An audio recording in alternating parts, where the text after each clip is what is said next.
We say, the owners of this shop have just dodged 6 billion in tax, which is roughly the same amount being cut from disability or living allowances, and people are dying as a result. These guys should pay their tax. It could actually save lives if these guys paid their tax. You say, we're intimidating the shoppers.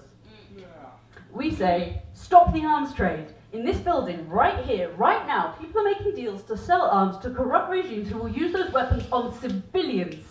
You say, we, the peace protesters, are causing a breach of the peace. I say, that's my bike chain. See my bike helmet, see my bike. You say, I'm carrying a weapon. But we'll see your bullshit and we'll raise you.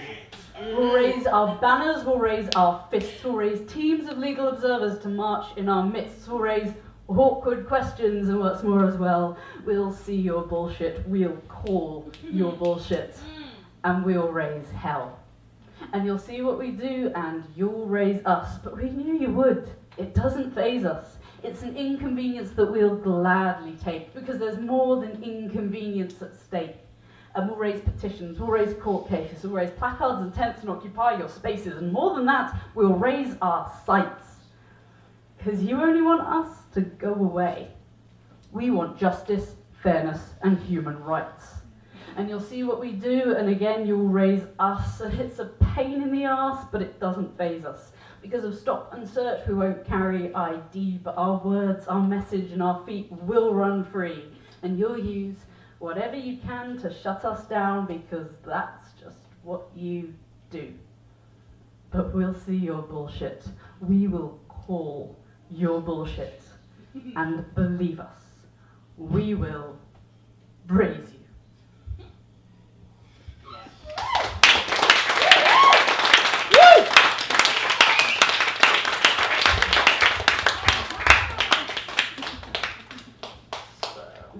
I've spent probably the last 2.5 years, on and off, working on Poetry Time, asking people about permission. Anyone who would sit down and have a coffee or a pint with me. And I had a kind of set starter questions, and then we just see where it went. I had, what do you feel like you inherently do have permission to do? What do you feel like you inherently don't? What do you wish you did have permission for? What do you wish you didn't? What do you feel like other people inherently do? And then we'd see where it went from there. It will surprise absolutely no one to hear that unsolicited touching was right at the top of all women's lists. Men's aren't of things that they wish other people didn't. Men's answers were about as varied as the people I spoke to. One guy, the first thing he wished he had permission to do was permission to do all psychedelic drugs whenever I want, because I interviewed poets.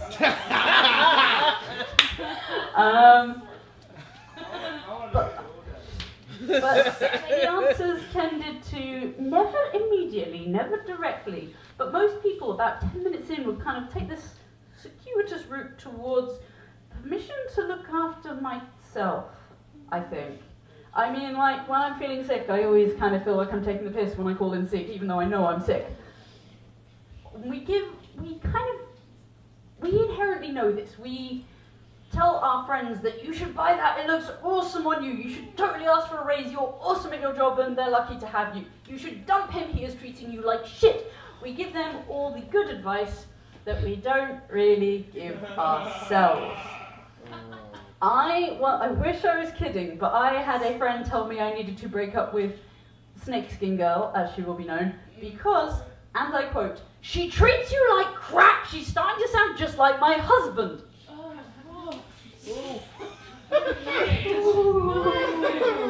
Correct reaction. Oh shit, sorry. Yeah, if only we ourselves came with some kind of extra foot of space behind us, because we walk into shit. But if only we ourselves came with some kind of, I don't know, easy to follow, something clear, something written out, maybe kind of care instructions. Congratulations, you have acquired some happiness. Happiness cannot be purchased in shops. The size of your initial happiness starter kit may vary. Contents may settle over time. Please store your happiness in a cool, dark place, or on a hot, sandy beach, or in the bosom of the family. Happiness may grow or shrink depending on many different environmental factors. Working out how your individual happiness responds is all part of the fun. Some find their happiness grows with altruistic acts. Others find their happiness thrives from long walks alone or from plotting in bunkers. Please remember to feed and water your happiness regularly. Remember to play with it and to keep its teeth and coat healthy. Much like a child or pet, your happiness may not develop quite as you were expecting. You may find it can surprise or even disappoint you. However, we hope you will enjoy in it, believe in it, and work hard to make it grow. As long as it does not break the law or harm others, we at Happiness Incorporated say, you go for it. Dance to the music on your headphones. Tell Dave you've always admired his shoes. Wear your dog suit to work. What could go wrong? In the unlikely event of a complaint from friends, colleagues, or neighbours, please remember, no one else is as attuned to your own happiness as you. No one else will feel its highs or its lows as viscerally as you do.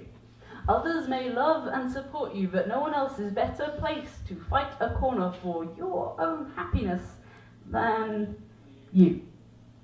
Your happiness is important. Please look after it.